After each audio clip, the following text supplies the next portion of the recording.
La escuela y la lengua. Dar y tomar la palabra. La lengua es un tema recurrente en las preocupaciones sobre la marcha de las escuelas, y en general predomina el tono apocalíptico. Se dice que los niños no leen, que escriben cada vez peor, que no tienen vocabulario, que no hay comprensión lectora. En este dossier queremos poner a discusión algunos de los supuestos de estas críticas y también de nuestro trabajo pedagógico, tratando de pensar la relación con la lengua que promueve la escuela. La lengua tiene todo que ver con la posibilidad de ser sujeto, de expresar una voz propia, tomando retazos de lo que otros nos legan, pero declinando esos legados en forma original. Tomar la palabra es tanto hablar y articular un pensamiento como escuchar y dialogar con otros. Sumarse a una conversación que nos precede y que se continuará cuando ya no estemos. La conversación de la sociedad humana. Por eso nos parece importante volver a plantearnos el carácter abierto, polémico, político y pedagógico de la relación con la lengua. ¿Para qué queremos que los niños hablen y escriban? ¿Qué significa hablar y escribir correctamente? ¿Qué lengua estamos fomentando y cuál estamos dejando de lado? Sobre todo, ¿qué experiencias con el lenguaje estamos promoviendo en la escuela? Esas son algunas de las preguntas que las notas que siguen buscan responder. Las lenguas en la escuela, por Inés Dussel y Miriam Sowell. La lectura y la escritura están estrechamente relacionadas con la escuela, ya que el surgimiento de la institución escolar, dicen los historiadores, tuvo que ver con la aparición de la escritura y de un saber lo suficientemente complejo como para requerir una transmisión especializada. Los escribas de la Mesopotamia o del Antiguo Egipto fueron formados en instituciones que entrenaban a sus alumnos en el dominio de un saber específico y difícil, que no era accesible a todos y cuya maestría era sinónimo de una situación de privilegio y estatus social. La escuela moderna, a partir de los siglos XVI y XVII, supuso la democratización de estos saberes y su difusión a sectores mucho más amplios de la población. La Revolución de Mayo, por ejemplo, quería que todos los ciudadanos fueran letrados, y sus dirigentes redactaron cartillas y catecismos patrióticos para convertir a los habitantes del Río de la Plata a la nueva fe revolucionaria. Consideraban que el saber leer y escribir daba a los sujetos autonomía y capacidad de reflexión, y que ello haría que se decidieran a apoyar el nuevo régimen contra los viejos poderes monárquico y eclesial. Pero la lectoescritura no solo supuso la emancipación de los sujetos. En la Argentina, como en muchos otros lugares del mundo, la escuela estuvo ligada a sancionar ciertos usos de la lengua y a reprimir otros, a difundirla y expandirla, y al mismo tiempo a encorsetarla. Los usos debidos y correctos muchas veces implicaban un modelo repetitivo autoritario por el cual el habla de las distintas regiones del país, los inmigrantes, los indígenas, los sectores populares o los nuevos modismos eran despreciados como versiones incorrectas, incultas, atrasadas. Así se construía una autoridad cultural que postulaba que el argentino estándar, el argentino rioplatense, era el más valioso y representativo de la nación, y se negaba valor y legitimidad a otras hablas y formas de lenguaje. El trabajo de la escuela chaqueña que relata Mónica Sidarich en este dossier muestra que esta perspectiva dejó huellas muy profundas en nuestras escuelas, así como también ilustra sobre otras pedagogías posibles. A la par que se sancionaron como correctas ciertas variantes del español, también se instauró un tipo de relación con la lengua, que sostenía que el lenguaje es un medio unívoco, claro y transparente para expresar el mundo. Ya en el siglo XX, con la difusión de algunas teorías lingüísticas, se planteó que la comunicación es un acto que va de un emisor a un receptor y que, de no ser interrumpido por ciertos ruidos indeseables y evitables, sería totalmente eficaz. Esta idea muy difundida lleva a que muchas veces los docentes nos preguntemos: ¿por qué no me entienden si yo se lo dije? Otra versión de esto es: ¿por qué no aprendieron si yo se lo expliqué? La idea de base sigue siendo la misma. Basta emitir un mensaje y cuidar que no haya ruidos para que el otro que tenemos ahí enfrente lo entienda. Las razones de esta incomunicación son muchas, pero una de ellas tiene que ver con la manera en que pensamos nuestra relación con la lengua y con la lengua de otros. Una primera cuestión que debe recordarse es que la experiencia humana es siempre múltiple y que las palabras y los lenguajes difícilmente dan cuenta de toda su magnitud. La lengua es mucho más frágil y balbuceante de lo que muchas veces suponemos, dice el filósofo español Fernando Bárcena, que la experiencia humana siempre está desnuda de palabras. ¿Cómo nombrar la tortura de un hombre? ¿Cómo nombrar el dolor indecible? ¿Cómo nombrar el placer de ver el nacimiento de nuestros propios hijos? ¿Qué decir ante su partida final?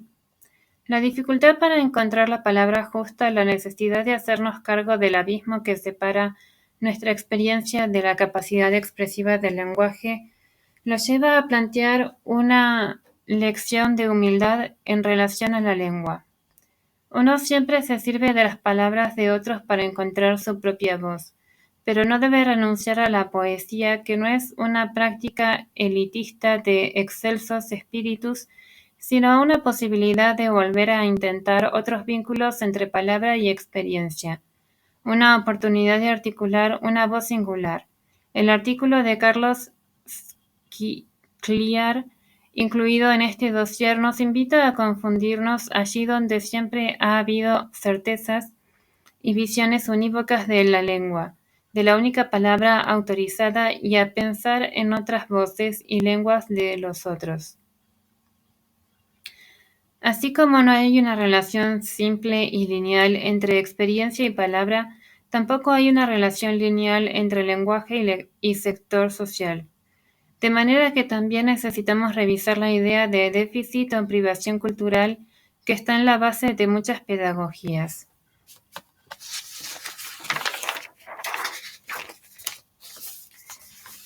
Se dice que los alumnos, sobre todo los alumnos de sectores populares, no saben hablar porque en sus casas no hubo experiencias lingüísticas ricas y complejas. En una dirección parecida, hoy se dice que la televisión e Internet provocan un empobrecimiento del lenguaje, un achicamiento del vocabulario. Habría que preguntarse cuál es la vara con la que medimos cómo hablan las niñas, los niños y los jóvenes, y si no seguimos operando con la misma idea de argentino estándar del siglo XIX. La cuestión es bien compleja, porque en efecto el dominio de esta lengua estándar es lo que permite acceder a niveles educativos superiores, o lo que permite desempeñarse mejor en una entrevista laboral. Y sin duda necesitamos un código común para entendernos, y en una Babel infinita de lenguas diferentes no habría conversación humana posible. Pero así y todo vale la pregunta.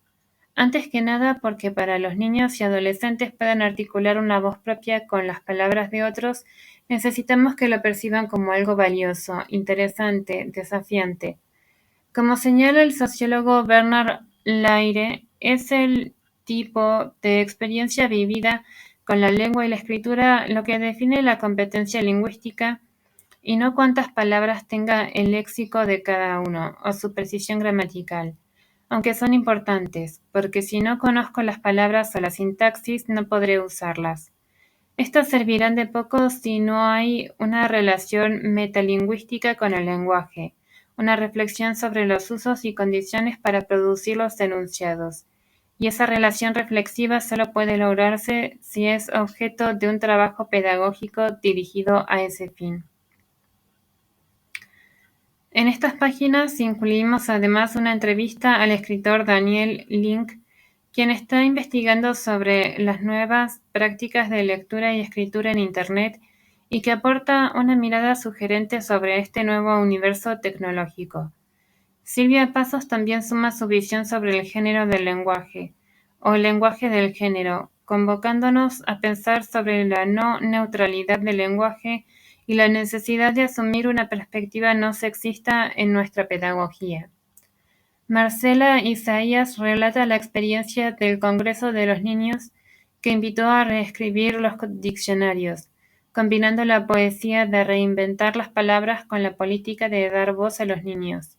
Finalmente, Fontana Rosa ironiza sobre las buenas y malas palabras, que fueron uno de los ejes centrales de este patrullaje del lenguaje que llevó a cabo muchas veces la escuela. Las preguntas que abre el dossier son muchas y seguramente concitarán polémica y debate. Bienvenidos sean. La relación con la lengua y la palabra no es una cuestión que se reduzca a ejercicios y cantidades, es mucho más compleja, estimulante y vital que eso. Como dice el poeta chileno Gonzalo Rojas, precisamente intentando atrapar qué es la palabra un aire, un aire, un aire, un aire, un aire nuevo, no para respirarlo, sino para vivirlo. Las palabras tienen que traer ese aire nuevo que nos ayude a vivir mejor y a tener experiencias educativas más ricas y fértiles. En la Edad Media, la palabra latina página se usaba para designar un conjunto de vides o viñedos y legere, leer, se usaba para connotar los actos de recolectar, hacer un manojo, cosechar, recoger frutos. Esta imagen nos parece interesante porque permite alejarse del universo de la decodificación lineal y unívoca y acercarnos a la productividad de la cosecha, a la interacción con otros, a la tarea siempre impredecible de crear lo nuevo. Si estamos preocupados por el empobrecimiento material y simbólico de nuestra sociedad, entonces enriquezcamos la escuela, no con más de lo mismo, sino con visiones más productivas y pluralistas sobre la escuela, la lengua y la palabra. Experiencias. Culturas en convivencia. Por Mónica Sidarich. Hace 19 años elegí vivir y trabajar en este lugar. Estaba convencida de que esta opción tenía mucho sentido. Me gustó imaginarme y después ver y disfrutar a mis hijos creciendo aquí. Me conmovió la posibilidad de impregnarnos de una manera diferente de mirar y vivir la vida. Y finalmente me atrapó el desafío de ser maestra de chicos muy pobres que hablaban una lengua que yo desconocía y que pertenecen a una cultura también desconocida para mí. Estaba fuertemente convencida de que tenía sentido haber dejado tan lejos Córdoba, donde estaba mi familia, pero además donde nací, crecí, estudié, me enamoré. Habrá sido la convicción la que me sostuvo durante estos años. No fue fácil. Como todos, tuve que aprender muchas cosas. Sin embargo, muchas veces lloré sin poder aprender. Hoy sé que lo que se construye es resultado del trabajo comprometido de muchos. Sé que hay que poder escuchar y aceptar diferencias. Sé que cada uno tiene su tiempo, su momento para ver, para disponerse a hacer.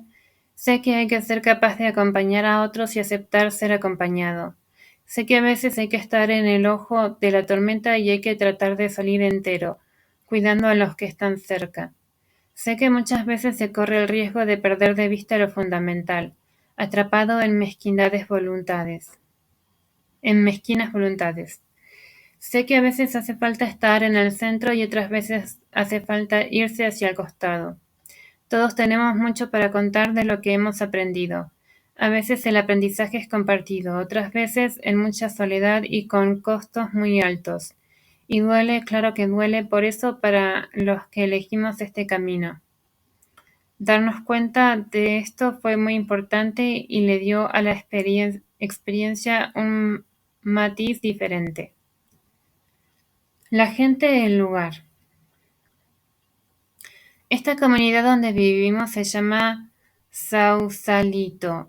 Queda en el noroeste de la provincia del Chaco, a 90 kilómetros del límite con Salta y a orillas del río Teuco. Viven aquí los Huichi, pueblo originario que conserva viva su lengua y su cultura. Tienen derecho constitucional a recibir una educación intercultural bilingüe, EIB. En el Chaco, las experiencias sistemáticas de EIB comenzaron después de la sanción de la Ley del Aborigen Chaqueño en 1987. Había marco legal suficiente, pero no había muchas personas en el sistema educativo dispuestas a construir una educación respetuosa de la diversidad lingüística y cultural. Se sumaban solo los que querían. Hoy no solo hay un marco legal suficiente, hay además recursos humanos. Hay materiales didácticos en Wiki, hay un discurso instalado en la sociedad y en el ámbito de la educación que exalta la riqueza de la diversidad y sin embargo hay pocas escuelas bilingües interculturales. La decisión de adecuarse en el aula o en la escuela a este contexto de lenguas y culturas en contacto sigue pasando por la voluntad y la visión personal de cada maestro y cada director.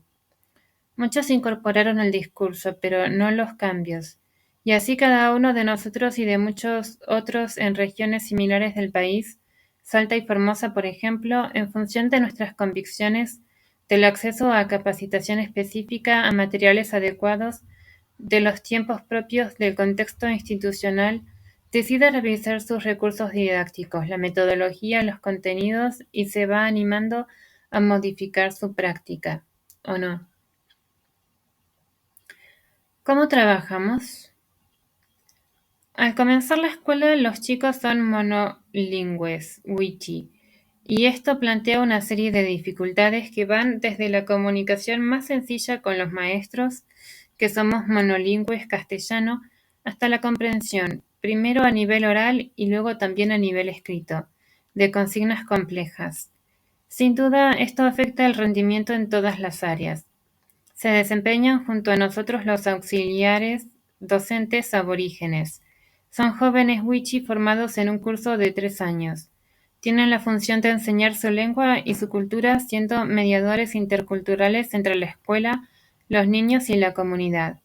Formamos una pareja pedagógica integrada por un docente no aborigen y un aborigen, que surge como respuesta a la necesidad de abordar el aprendizaje de grupos de niños aborígenes, quienes pueden compartir o no el aula con otros que no lo son y que hablan solo castellano. En nuestra experiencia, el funcionamiento de la pareja pedagógica es un aspecto central y a la vez muy vulnerable. Experiencias bilingües interculturales en soledad. Luego de 18 años de iniciadas las acciones sistemáticas de EIB, no son muchas las escuelas con población aborigen que la han institucionalizado. Hay muchas experiencias de maestros y auxiliares docentes aborígenes han venido desarrollando, a veces muy a pesar de los criterios de otros docentes y de los directivos que todavía mantienen posturas etnocéntricas y descalificadoras. Ellos asumen que en este mundo global persistir en el desarrollo de una lengua minoritaria, peor aún originaria, no tiene sentido alguno, por lo que ven con malos ojos propuestas materiales, intentos y hasta resultados.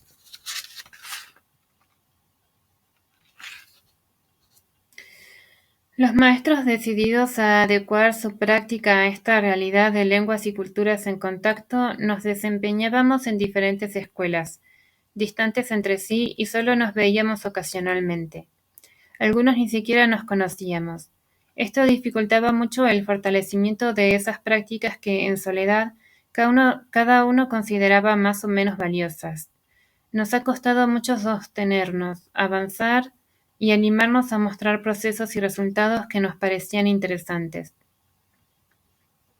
Estos fueron los motivos por los que algunos maestros y auxiliares bilingües nos fuimos conformando como un grupo de autogestión, con objetivos propios ya no como experiencias aisladas, sino como una propuesta de educación intercultural bilingüe. Sobre ella fuimos reflexionando desde la teoría y la práctica, desde lo general y lo particular, desde lo personal y lo colectivo, escuchando las voces de los chicos, de las comunidades, de otros docentes que se desempeñan en zonas semejantes a esta y también de nosotros mismos. Dar en la tecla. Como se sabe, para que una buena experiencia se cristalice, hace falta la concurrencia de muchos factores. las personas, sus momentos personales, las escuelas, los momentos institucionales, los directivos, la metodología, los recursos, la continuidad en el tiempo y más. Sin embargo, hallamos necesario establecer una buena relación con la comunidad de respeto y aceptación mutua. Parece ser una de las condiciones fundamentales para el desarrollo de estas experiencias. Ser capaces de trabajar en equipo con la pareja pedagógica, complementándose en la práctica y asumiendo la responsabilidad del aprendizaje de los chicos en forma compartida. Aceptar el desafío de relacionarse con chicos que hablan una lengua que los maestros desconocemos y que pertenecen a una cultura que apenas conocemos y muchas veces no comprendemos. Entender la incertidumbre que implica intentar nuevos caminos sobre los cuales solo tenemos algunas certezas. Capacitarse pedagógicamente para desempeñarse en una realidad tan compleja manejando aspectos metodológicos adecuados. Propuesta didáctica para el área de lengua. El tema del aprendizaje de las lenguas es un aspecto que en nuestra experiencia merece especial atención. El aprendizaje del castellano oral y escrito se va logrando a lo largo de toda la escolaridad. En estas comunidades, muchos de los adultos son analfabetos o tienen un escaso ejercicio de la lectura y la escritura.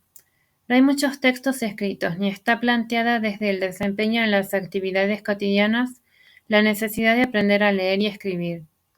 Todos los wichi hablan wichi, como expresión de una cultura que tiene plena vigencia y también como vehículo de transmisión cultural.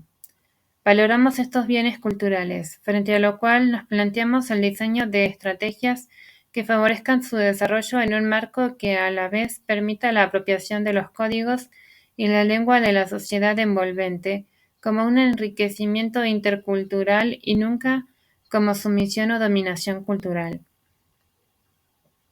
Nosotros buscamos la incorporación de los saberes culturales como contenidos de la enseñanza, legitimando una cultura muchas veces descalificada por la sociedad global, sintetizando los aspectos centrales. Hemos visto que es posible introducir la escritura de las dos lenguas en contacto desde el comienzo de la alfabetización. De la misma manera en que la comunidad es bilingüe a nivel oral, el aula y la escuela pueden serlo también a nivel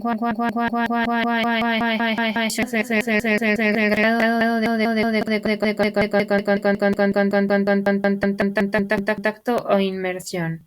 Es decir, si ese sujeto ha participado en reales, diversas y significativas situaciones de comunicación, si tuvo posibilidades de realizar interpretaciones en forma global, ayudado por diferentes aspectos del contexto, como el tono de voz, la situación, o si pudo expresarse utilizando un lenguaje incompleto,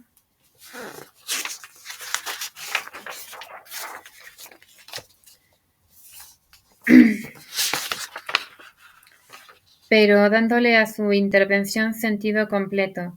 Cuando, por ejemplo, el bebé dice eche, pero entendemos muy bien que lo que expresa es mamá, dame leche, o tengo hambre, quiero tomar leche. Crear situaciones en las que se genere la necesidad de leer y escribir, utilizando la lengua escrita como se la utiliza en la sociedad, con las funciones que tiene.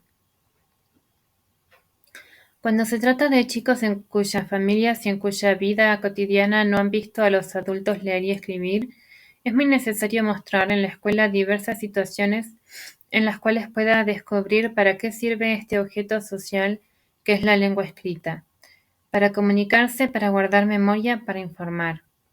Se trata de crear situaciones reales de comunicación, en las que tengamos un propósito en función del cual haya que definir el formato que se considere más adecuado y que nuestra producción tenga uno o varios destinatarios, que nos haga pensar en la necesidad de definir la lengua en la que vamos a escribir. Esto implica que hemos introducido desde el comienzo de la alfabetización un uso social de la lengua escrita. Los destinatarios son reales. Si escribimos para no olvidarnos, pues habrá que hacerlo en la lengua que nos sea más familiar, porque nosotros somos los destinatarios. pero si necesitamos hacer alguna consulta o invitar a alguien o informar algo, habrá que ver qué lengua hablan mejor los que van a leer nuestro texto. A menudo es el contenido de lo que se escribe lo que marca la conveniencia del uso de determinada lengua. Es probable que los aspectos inherentes a la propia cultura estarán mejor expresados en la propia lengua. Así es como contextualizamos el uso de una u otra lengua. Alternar entre momentos de trabajo individual por parejas, grupal y momentos de trabajo colectivo. En los momentos de trabajo individual, frecuentemente cada uno escribe en la lengua que quiere. Al comienzo de la alfabetización suele ser la lengua materna. Esto favorece el trabajo con los grupos en los que se habla más de una lengua, como es el caso de los grados donde hay chicos hispanohablantes y chicos aborígenes. En los momentos de trabajo colectivo entre todos se producen textos de distinta complejidad, adecuados a situaciones reales de comunicación y en los que todos aportan lo que saben sobre el sistema de escritura, sobre la lengua que se escribe, del tipo de texto y de los aspectos no alfabéticos de la lengua, y sobre el idioma en el que están escribiendo. Este trabajo colectivo los prepara para que puedan más adelante realizarlo en forma autónoma. Este planteo didáctico implica que no solo permitimos, sino que favorecemos que cada uno pueda utilizar la escritura desde su propio nivel de conceptualización, sus ideas respecto al sistema de escritura y desde el grado de dominio que tenga cada lengua. De esta manera, son los chicos quienes deciden cuándo pueden o cuándo quieren escribir en su segunda lengua o la de menor dominio. No es el maestro el que, desde una propuesta hegemónica, decide la lengua de aprendizaje de sus alumnos, haciendo como si todos avanzaran parejos en la apropiación del sistema de escritura y en el dominio de las lenguas en contacto. Incluir entre los contenidos, además de los prescriptos por los diseños, los saberes culturales que han ido construyendo estos grupos a lo largo del tiempo. Entendemos por saberes culturales todos aquellos conocimientos referidos a la salud, el medio natural, los modos de hacer, recetas, elaboración de elementos de uso, etc., las relaciones entre las personas, las explicaciones sobre distintos aspectos de la vida, incluyendo la muerte, los valores que se viven y se transmiten en la comunidad. Pensamos esta inclusión desde una articulación con los contenidos de los diseños, más que como un agregado. La marca es la interculturalidad, más que la biculturalidad. Buscamos el conocimiento y desarrollo de los contenidos del currículum y también de los saberes culturales, seguros de que de esta manera enriqueceremos la propuesta didáctica y contribuimos a fortalecer identidades culturales cada vez más amenazadas en un mundo cada vez más global. Diremos que la inclusión de estos saberes de ninguna manera debería limitarse a aspectos casi folclóricos de las culturas indígenas y referirse solo a aquellos aspectos de la cultura material, como son la artesanía, tipos materiales que se utilizan, distintos modelos, nombres antiguos, vivienda y vestimenta de antes y de ahora, instrumentos musicales, etc. La participación de los adultos de la comunidad en este proceso es fundamental. Crear situaciones sistemáticas en las que se promueva el aprendizaje a partir del juego. Se pueden elaborar juegos para todas las áreas del currículum. Se los puede ir creando y construyendo con los chicos. Las reglas del juego pueden ser pautadas y recreadas por todos. Con matices. Cada una de nuestras experiencias ha tenido distintos matices. En algunos casos pudieron tener continuidad en el tiempo, otras se han interrumpido al cabo del año de implementación, por motivos que tienen que ver con la movilidad de los docentes en la zona y dentro de la misma escuela. Otras veces las experiencias se han interrumpido por las trabas que se plantean en la escuela por el cambio de los directivos y la debilidad de los proyectos educativos institucionales. Este año vamos a continuar trabajando en el mismo sentido: el respeto por las diferencias y el derecho de los pueblos originarios, el fortalecimiento de las experiencias y las personas involucradas, la reflexión y la evaluación de procesos y resultados, esperando que sean causas suficientes para que muchos se sigan sumando a un quehacer complejo pero profundamente enriquecedor. Siento que estamos recién al comienzo, que son los chicos los que tienen que seguir orientándonos en la búsqueda, para que junto a ellos podamos construir una escuela así, como la que quiere Javier Rosario, un alumno wichi, pero sin magia, con compromiso, trabajo, reflexión y mucho amor. Yo quiero que mi escuela tenga pájaros. Yo quiero que mi maestra sea buena. Yo quiero que comamos algarroba. Yo quiero que trabajemos con las computadoras. Yo quiero que haya peces en la escuela. Yo quiero que la comida sea rica. Yo no quiero que mi maestra sea mala. Yo no quiero que mi salón sea sucio. Yo no quiero a esos que matan los animales.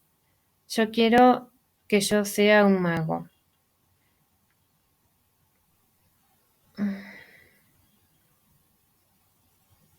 Mm. El grupo se llama PARES, Promoción de Acciones Regionales para la Educación y la Sociedad. Lo formamos docentes de distintos niveles del sistema educativo y de distintas escuelas de la zona. La formación de pares es posterior al desarrollo de muchas experiencias, por lo que cada una tiene distintas características. Sin embargo, reconocemos elementos comunes. En este sentido, es significativo recuperar el concepto de error como error constructivo. En este marco, los errores, no aquellos que aparecen ligados a la fatiga o a la distracción, sino aquellos que aparecen reflejando una lógica, son recuperados como momentos del proceso de apropiación de la lengua escrita. La, la psicogénesis de la lengua escrita nos ha mostrado cuáles son las ideas de los chicos respecto a este objeto social. Nosotros las validamos con las poblaciones con las que trabajamos. Esto nos lleva a crear situaciones en las que se favorezca que cada alumno pueda escribir o leer de acuerdo con su nivel de conceptualización y considerar algunos errores como muestra del trabajo intelectual de los chicos.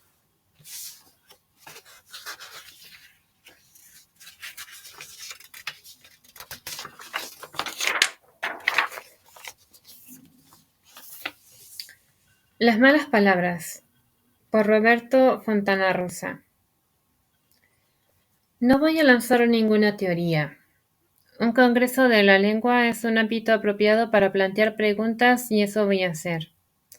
La pregunta es ¿por qué son malas las malas palabras? ¿Quién las define? ¿Son malas porque les pegan a las otras palabras? ¿Son de mala calidad porque se deterioran y se dejan de usar? Tienen actitudes reñidas con la moral, obviamente. No sé quién las define como malas palabras. Tal vez al marginarlas las hemos derivado en palabras malas, ¿no es cierto? Muchas de estas palabras tienen una intensidad, una fuerza que difícilmente las haga intrascendentes.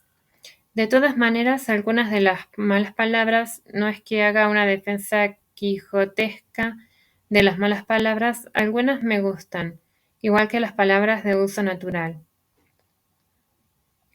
Yo me acuerdo de que en mi casa mi vieja no decía muchas malas palabras, era correcta. Mi viejo era lo que se llama un mal hablado, que es una interesante definición. Como yo era, como era un tipo que venía del deporte, entonces realmente se justificaba. También se lo llamaba boca sucia, una palabra un poco antigua pero que se puede seguir usando. Era otra época, indudablemente. Había unos primos míos que a veces iban a mi casa y me decían, vamos a jugar al tío Berto. Entonces iban a una habitación y se encerraban a putear. Lo que era la falta de la televisión que había que caer en esos juegos ingenuos. Ahora yo digo, a veces nos preocupamos porque los jóvenes usan malas palabras. A mí eso no me preocupa, que mi hijo las diga. Lo que me preocuparía es que no tengan una capacidad de transmisión y de expresión, de grafismo al hablar, como esos chicos que dicen había un coso que tenía un coso y acá le salía un coso más largo. Y uno dice, ¿qué cosa? Yo creo que estas malas palabras les sirven para expresarse. ¿Los vamos a marginar, a cortar esa posibilidad? Afortunadamente ellos no nos dan bola y hablan como les parece. Pienso que las malas palabras brindan otros matices. Yo soy fundamentalmente dibujante. Manejo mal el color, pero sé que cuantos más matices tenga, uno más se puede defender para expresar o transmitir algo. Hay palabras de las denominadas malas palabras que son irreemplazables, por sonoridad, por fuerza y por contextura física. No es lo mismo decir que una persona es tonta a decir que es un pelotudo. Tonto puede incluir un problema de disminución neurológico, realmente agresivo. El secreto de la palabra pelotudo, que no sé si está en el diccionario de dudas, está en la letra T. Analicémoslo. Anoten las maestras. Hay una palabra maravillosa que en otros países está exenta de culpa, que es la palabra carajo. Tengo entendido que el carajo es el lugar donde se ponía el vigía en lo alto de los mástiles de los barcos. Mandar a una persona al carajo era estrictamente eso. Acá apareció como mala palabra, al punto de que se ha llegado al eufemismo de decir caran- caracho, que es una debilidad y de una hipocresía. Cuando algún periódico dice el senador fulano de tal envió a la M a su par, la triste función de esos puntos suspensivos merecería también una discusión en este Congreso. Hay otra palabra que quiero apuntar, que es la palabra mierda, que también es irreemplazable, cuyo secreto está en la R, que los cubanos pronuncian mucho más débil, que los cubanos pronuncian mucho más débil. Y en eso está el gran problema que ha tenido el pueblo cubano, en la falta de posibilidad expresiva. Lo que yo pido es que atendamos esta condición terapéutica de las malas palabras. Lo que pido es una amnistía para las malas palabras. Vivamos una Navidad sin malas palabras e integrémoslas al lenguaje porque las vamos a necesitar. Notas para una confusión pedagógica, por Carlos Scliar. Existe todavía hoy en la educación, y de un modo más bien generalizado, cierta pretensión hacia una política lingüística cuyo principio y finalidad consiste en identificar la lengua, toda lengua, cualquier lengua, como la lengua de una nación, y por lo tanto como la lengua de un Estado, como una lengua propiedad del Estado. De ese primer principio y finalidad surge entonces no sólo una violencia cotidiana producto de un conjunto de imposiciones que tienden a la normalización de la lengua y de sus usuarios, sino además una serie de ficciones, no menos violentas, en torno a la lengua. La ficción de que existe algo como una lengua, así en singular, sin fisuras, sin ambigüedades. La ficción de que la lengua puede, por sí misma, resolver todos los problemas de explicación y comprensión. La ficción de que la lengua puede separarse, desgajarse de las experiencias de sus usuarios. La ficción de que la lengua del otro es siempre una lengua minoritaria, etc. Es bien cierto que en las últimas décadas han aparecido discursos y textos educativos que, en apariencia, quieren cristalizarse en una propuesta bien diferente. Se trata, dicen, de que no hay una lengua sino diferentes lenguas y que una adecuada actitud pedagógica consistiría en respetar esa multiplicidad e incluso en poder tolerarla. Se trata también, dicen, de recuperar la identidad del sujeto cuya lengua no coincide con la lengua oficial. Además, se trata de hacer que el currículum escolar retrate, como sea, ese conjunto de intenciones. Pero las ficciones pedagógicas de la lengua continúan, indemnes y al acecho. Y eso es así tal vez porque aún predomina la idea de la lengua pulcra y ordenada, y además porque permanece la noción de que es función primordial de la escuela evitar todo desorden de la lengua, toda confusión de la lengua, toda multiplicidad caótica de la lengua. Quizás sería más que conveniente comenzar a pensar que no hay tal cosa como la lengua, en singular. Naturalmente están los diccionarios, las gramáticas, los manuales explicativos, las instituciones lingüísticas, etc. Sino que en cada lengua hay una sino que en cada lengua hay una irrupción de una multiplicidad de la lengua. Esa irrupción significa que la lengua es o se presenta en un estado de confusión y en un estado de dispersión, porque es una idealización afirmar que todos hablamos, leemos y escribimos una lengua de estado. Aunque es cierto que de manera ideal dominamos su gramática y su vocabulario, la utilizamos para nuestra comunicación y nos sentimos relativamente cómodos con ella, en ella. Sin embargo, es común que vivamos íntimamente una experiencia con la lengua que podríamos llamar babélica. Esa experiencia babélica se traduce en aquella sensación de que nuestra lengua no nos pertenece, no nos obedece, no se somete a nuestra voluntad. Se trata, por así decirlo, de la experiencia de impersonalidad de la lengua. Entender así la lengua supone pensar mucho más en aquello que la lengua no puede decir, en aquello que nos resulta inapropiable de la lengua, en aquello que la lengua tiene de misterioso.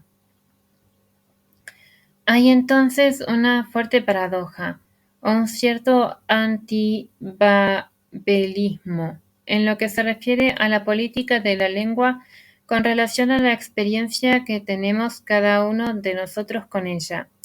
Y es que toda política de la lengua se sitúa justamente en ese plano de la expropiación de la experiencia de la lengua del otro, en ese ordenamiento de lo que es inapropiable y en esa soberbia de querer desvelar aquello que la lengua tiene de misterioso, de indefinible, de innombrable.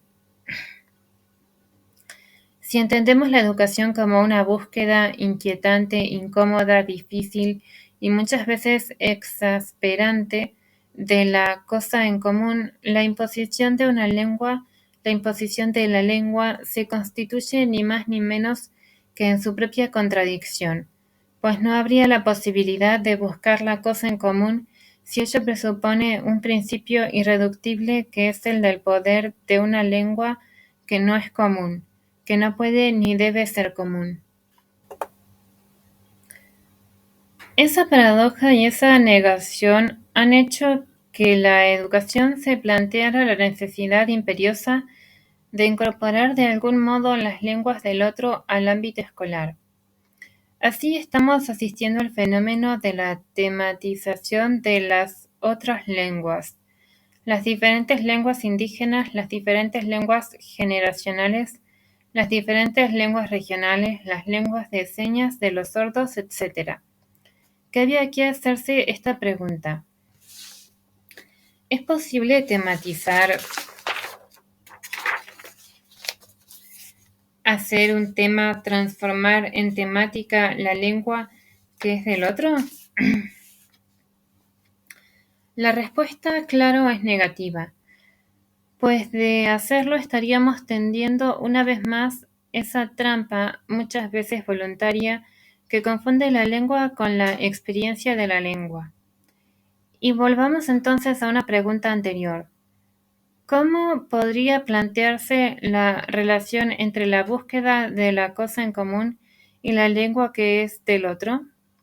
Creo que hay que abordar esa cuestión planteando la necesidad de revisar esa figura del docente como explicador y competente en la lengua del Estado y de sugerir la idea de un docente más relacionado con la posibilidad de conversar con el otro y de hacerlo además a partir de la lengua que es del otro.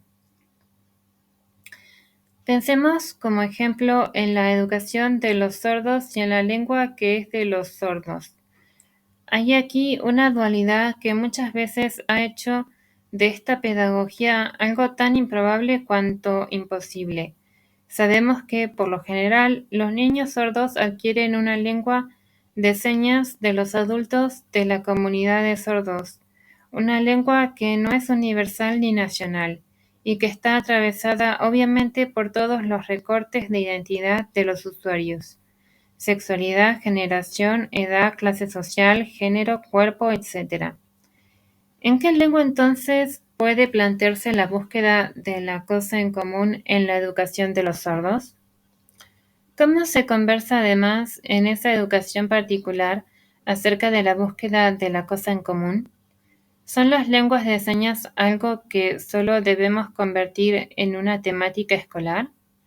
Está claro que la educación bilingüe para sordos se orienta a resolver esas y otras cuestiones, aun cuando por educación bilingüe en ese y en otros casos podamos entender cosas diferentes e incluso contradictorias entre sí, y problemas semejantes no idénticos podremos encontrar si recorremos todas y cada una de las aulas. Raras veces encontramos la cosa en común, difícilmente conversamos en la lengua del otro. Tal vez al pensar la lengua como experiencia, tal vez al sentir la lengua como inapropiable y misteriosa, tal vez al querer conversar en la lengua de los otros, la educación comience a recorrer ese arduo y sinuoso camino de la cosa en común. Una cosa en común que no niegue a nuestra confusión y nuestra dispersión. Una cosa en común que no sobreponga una lengua a otra. Una cosa en común que no suponga ahogar las diferencias ni imponerle al otro ser como nosotros creemos que somos. El diccionario de los chicos, por Marcela Isaías. En un breve y bello cuento, el escritor Sergio Kern relata una historia en la que un grupo de chicos y chicas de una escuela es invitado a dibujar los personajes de un cuento recién narrado. Entre ellos se destaca una niña ciega que los describe con exactitud, valiéndose de plastilinas. La historia, tomada de una experiencia real que vivió el autor rosarino, marca la sustancial diferencia que hay entre mirar y ver, entre dirigir la vista hacia un objeto y percibirlo con sensibilidad e inteligencia.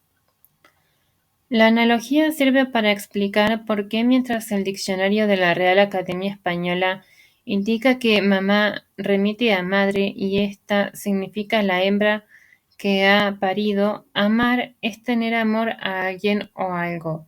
Libertad es la facultad de un hombre de obrar de una manera u otra, y paz la situación o relación mutua entre quienes no están en guerra. Para los chicos estas palabras también tienen otras definiciones. Mamá es la que está cuando comemos y la que llama 10 veces y trabaja. Amar es salir a buscar a otro y algo que se expresa con palabras y con el cuerpo. Libertad, lo contrario a tener miedo. Y paz, un valor imposible mientras Bush sea presidente. Ahora, estas y otras palabras son algunas de las que conformarán el diccionario urbano. Su finalización está prevista para el 31 de mayo próximo. Una idea desarrollada en el primer Congreso de la Lengua para Niños que reunió en Rosario en noviembre pasado a más de 2.500 chicos de entre 4 y 14 años de todo el país y otras naciones latinoamericanas, elegidos como representantes por sus compañeros de escuelas, clubes y diferentes asociaciones. La idea de la convocatoria para niñas y niños este año volverá a darse con otro formato. Surgió junto a la del Tercer Congreso de la Lengua Española que tuvo a Rosario como sede. ¿Por qué los niños no van a discutir sobre su patrimonio cultural lingüístico? Se preguntó María de Los Ángeles Chiqui González, la gestora de la iniciativa. Chiqui es la directora de la Isla de los Inventos, un espacio cultural de arte y ciencia para chicos, que depende de la Municipalidad de Rosario y que fue sede de este primer congreso. Ella resultó la primera sorprendida cuando fueron los propios niños quienes llamaban a su lugar de trabajo preguntando cómo podían hacer para participar en el congresito, tal como se lo conoció más tarde. En el encuentro hubo charlas con escritores, entre ellos Marcelo Birmacher, Ricardo Mariño y Luis María Pesetti, artistas plásticos y músicos, una marcha por la ciudad, el encuentro con abuelas narradoras y con chicos de pueblos originarios, y reuniones donde todo lo que había que discutir tenía una protagonista central, la palabra. Quizás el puntapié que abrió la expectativa sobre lo que pasaría en el congresito se dio antes de su inauguración, cuando, invitados a votar por las palabras más importantes, más de 100.000 chicos y chicas de Rosario y alrededores se inclinaron por amor, amistad, paz, compartir, jugar, gracias, aprender, mamá, trabajo, amigos, milanesa, sol y familia. Las palabras elegidas, los debates y las filas diarias para ingresar al Congreso no pasaron inadvertidas para los adultos y para los medios nacionales y extranjeros. Más allá de la nota de color que pueda significar ver a tantos niños y adolescentes reunidos, la noticia la daba el contraste entre lo que allí pasaba y la insistencia cíclica de los titulares mediáticos por afirmar que a los chicos no les gusta leer o nada les interesa. En todo caso, el congresito mostraba qué pasa cuando se habilitan las oportunidades para decir, pensar, hacer, opinar. ¿Qué son las palabras? ¿Cuáles son livianas y cuáles pesadas? ¿Qué pasaría si no existieran? ¿Se mueren las palabras? Estos fueron algunos de los interrogantes planteados en las plenarias del encuentro. Y como en una buena discusión que invita a reflexionar, que mucho recuerda el planteo de Matthew Limpán y Anne Sharp en su Filosofía para niños, las respuestas de los chicos no se hicieron esperar. Las palabras pesadas hacen mal al otro, las livianas son las del corazón. Las palabras se mueren cuando se las deja de usar. O bien, las palabras no se mueren si hay siempre un chico que las repite. Días más tarde, al cierre del congresito, el escritor mexicano Carlos Fuentes daría una conferencia magistral al inaugurar el tercer Congreso de la Lengua Española, Globalización e Identidad Lingüística. Se le escuchó decir entonces: la Tierra existiría sin nosotros porque es realidad física, el mundo no porque es creación verbal, y el mundo no sería mundo sin palabras. Casi la misma y sustancial diferencia que hay entre mirar y ver.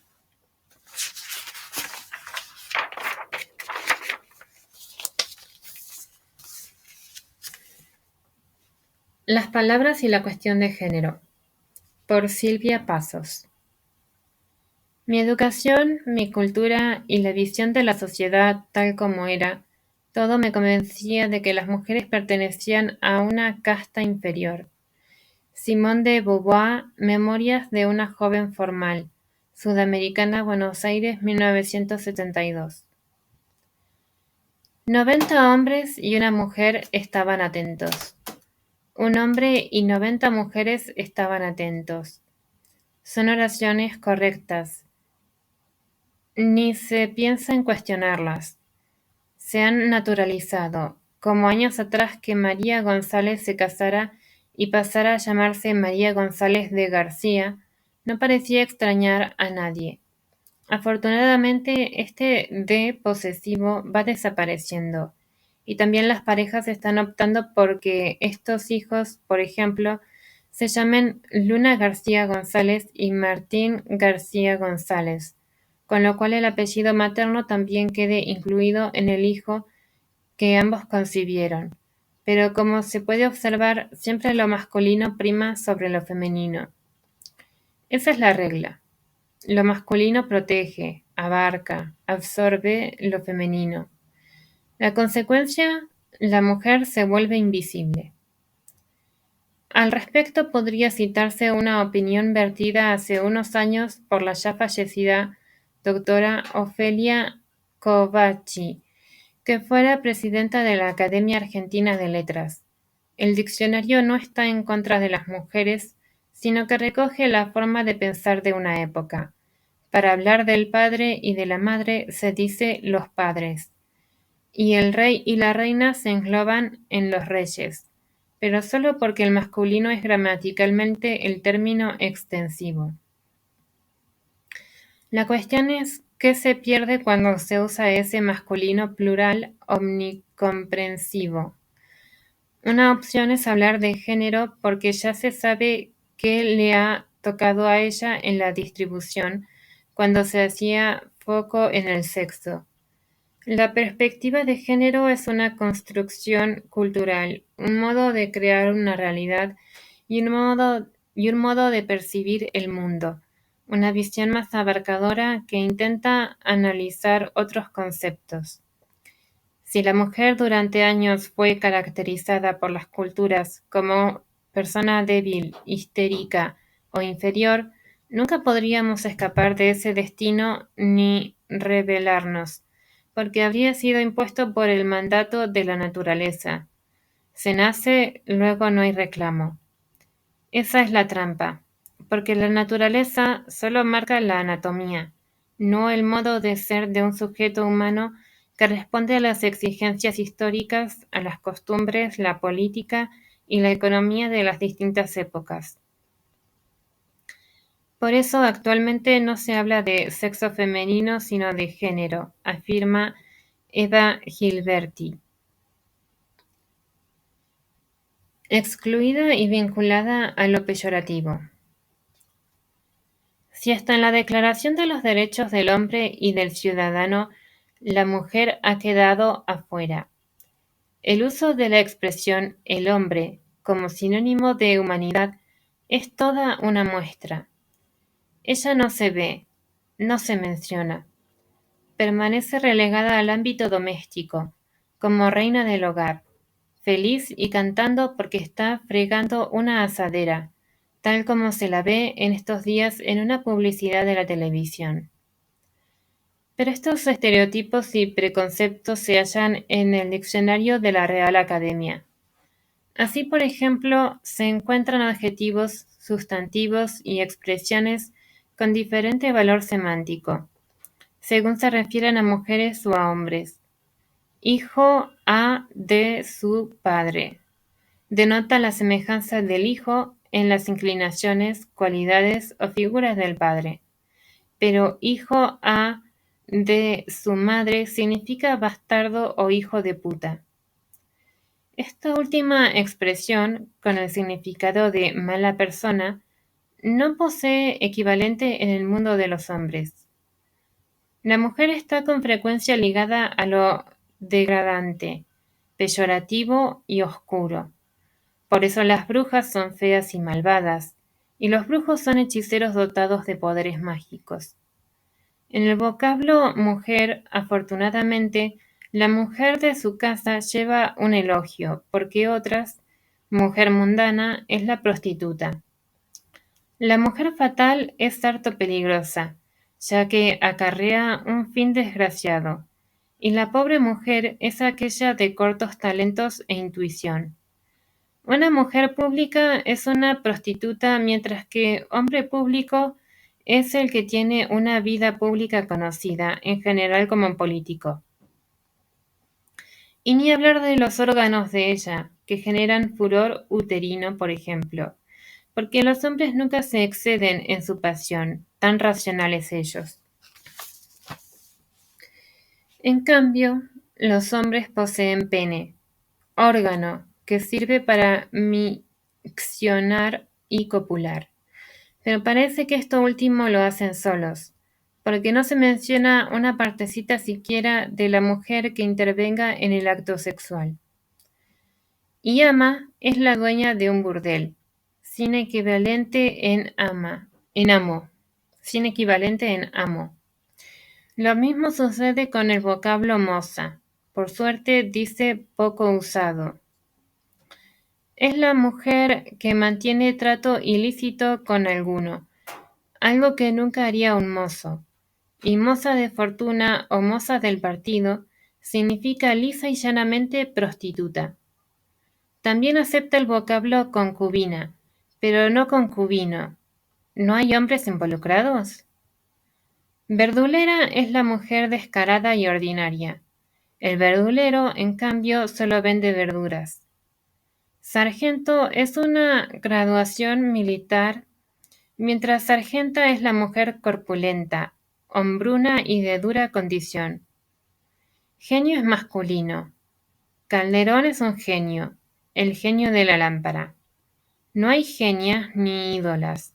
Incluso el vocablo putón se refiere a la mujer de costumbres sexuales muy libres, porque ellos jamás alcanzan tanto descontrol. Por supuesto, los estereotipos siguen. Masculino es, según la acepción 3, varonil, enérgico, pero femenino, débil, endeble. Y hay más, masculino, que está dotado de órganos para fecundar. Desde ya femenino significa que está dotado de órganos para ser fecundado. La mujer pasiva, la Penélope que espera, la bella durmiente tan tonta que, si no llegara un hombre a besarla, seguiría durmiendo por los siglos de los siglos. Evitar el uso sexista de la lengua. La misma UNESCO, en el folleto Recomendaciones para un uso no sexista del lenguaje, se refiere a las elecciones posibles para eliminar estas asimetrías. Por ejemplo, hablar de la humanidad, los seres humanos, las personas, la especie humana y no el hombre. También en relación a esto dice: las Naciones Unidas han proclamado los derechos del niño cuando podían haber utilizado la fórmula Derechos de la Infancia, como lo hicieron con el Año Internacional de la Infancia. En los casos de los profesores y las profesoras, sugieren nombres colectivos como el profesorado, el personal docente. Lo mismo para nombrar alumnos y alumnas se puede reemplazar por el alumnado. Un desliz que puede causar asombro es que, incluso en este folleto contra la discriminación, se escape un aspecto importante, dado que las soluciones propuestas colocan siempre el masculino adelante, hombres y mujeres, y no mujeres y hombres, ancianos y ancianas, alumnos y alumnas, como dice el esbozo. Por lo general, el hablante tiende a anteponer el elemento que por cualquier motivo estima como más interesante. Hoy existen juezas, ministras, presidentas, vicepresidentas, jefas, gerentas, fiscalas, árbitras, notarias. Y así lo reflejó en 2001 la 22ª edición del diccionario de la RAE, que ya se sabe es lenta en volcar los cambios. Porque antes alcaldesa era la mujer del alcalde. Hoy esta acepción figura como uso coloquial. Pero la realidad se impone y muchos, no todos, coinciden en que las profesiones y los cargos que hoy son desempeñados por mujeres deben adecuarse al femenino. Claro que por las dudas en la definición el diccionario aclara: úsase también la forma en masculino para designar el femenino. Ana es gerente. Pero las diferencias continúan. Las niñas son primero señoritas, pero luego al casarse se convierten en señoras, de un hombre, resulta obvio. En cambio, los niños pasan a ser señores y así permanecen hasta el resto de sus días. ¿Por qué tendrá que hacerse visible en el tratamiento la presencia o ausencia de un hombre? La psicopedagoga Alicia Fernández, en La sexualidad atrapada de la señorita maestra, se refiere al señorita,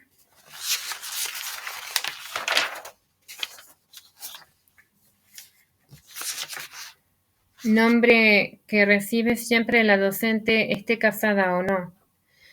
También recuerda el título de Segunda Madre y subraya: es madre entonces, pero madre virgen, porque ser madre soltera no está bien considerado en la escuela. También menciona eso de los hombres no lloran, y el dolor de un varón repleto de lágrimas escondidas para que le crean que es varón. Y continúa: ¿qué aprenderán los alumnos y las alumnas junto con la lectoescritura? ¿Atravesada por qué ideología estará la enseñanza de la escritura de las palabras?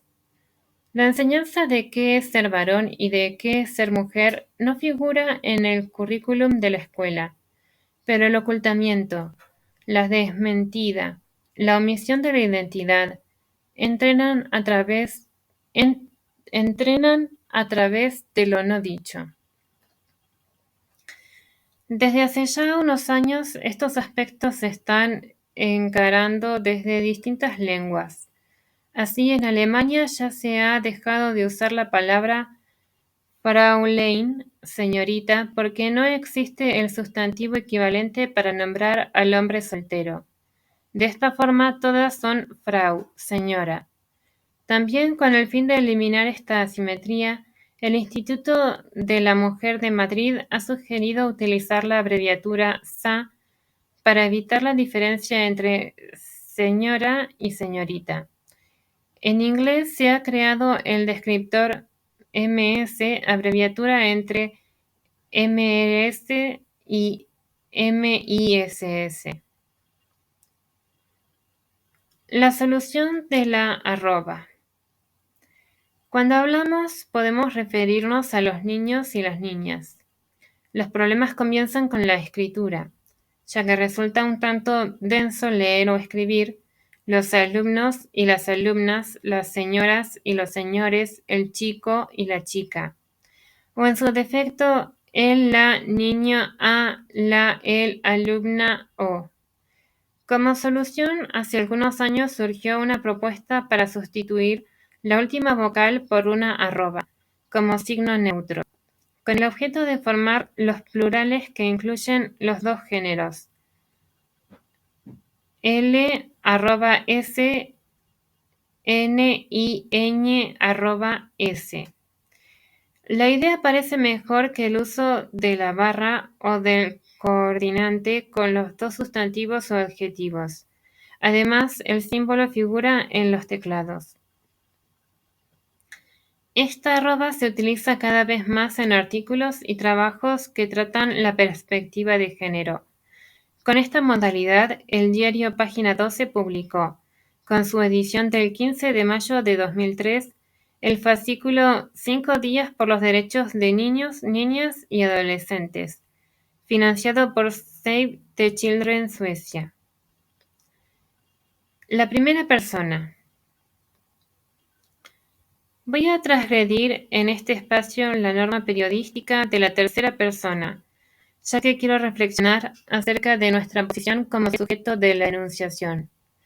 Porque hemos aprendido desde chicas a ser pasivas, a callar, a ser femeninas. Gracias a esta marca cultural que hemos recibido con la leche templada y en cada canción, Serrat, Dixit, y con frecuencia las mujeres reproducimos en el discurso o en la práctica este modelo que nos han impuesto. La lección está tan bien aprendida que a veces debemos mantenernos alertas para no caer en el erróneo uso de uno en vez de una en un constante ejercicio de autoafirmación. Para romper esos deslizamientos ideológicos debemos trabajar y no trivializar estos temas, porque ya nos parece escuchar la voz de alguna mujer que rechaza estas propuestas por considerarlas absurdas, exageradas o con un despectivo: se ve que no tienen nada que hacer. Quizás esto esté señalando una posición de sometimiento para ser aceptadas en el ámbito predominantemente masculino, donde se desenvuelven. Realizan así alianzas tácitas y para no sentirse afuera, festejan burlas machistas o, lo que es peor, no se solidarizan ni respetan a otras congéneres. Acerca de estas actitudes, volvemos a citar a Eva Gilberti. El peor efecto de tal subordinación es la posición de tantas mujeres que repiten las ideas masculinas sin darse cuenta de que son pensamientos de otros, de ideas que no fueron pensadas por ellas, ni para ellas, ni teniendo en cuenta sus necesidades y deseos. Casi olvidando que también ellas son víctimas de este burka ideológico que nos mantiene encarceladas en los lugares subalternos que nos han asignado. Daniel Link: La cultura letrada y la cibercultura son aliadas. Por Iván Schuliaker.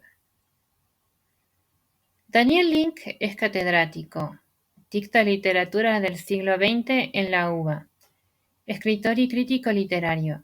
Dirigió Radar Libros, suplemento literario de Página 12 hasta 2004.